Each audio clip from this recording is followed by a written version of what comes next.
పాలకోవా తెలుసా మీకు? మా హస్బెండ్‌కి చాలా ఇష్టమైన స్వీట్ అన్నమాట. అందుకే ట్రై చేశాను. జస్ట్ పాలు, పంచదార ఉంటే చాలు. దాంతో పాటు చాలా ఓపిక కావాలి. నేనిక్కడ 1 లీటర్ మిల్క్‌తో ట్రై చేస్తున్నాను.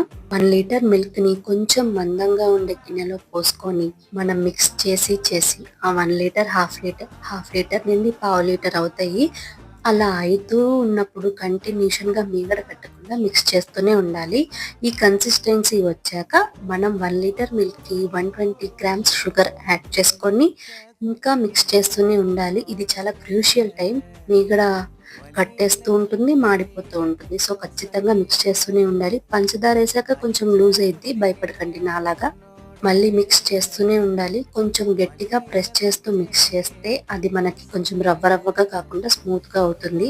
స్పూన్‌తో తీసుకొని చెక్ చేస్తే బాల్ షేప్‌లో రావాలి. రెడీ అయినట్టే. స్టవ్ ఆఫ్ చేసి మీకు ఏ షేప్ కావాలంటే ఆ షేప్‌లో ప్రెస్ చేసుకోవచ్చు. నేను ఇక్కడ ఇలా ట్రై చేశాను.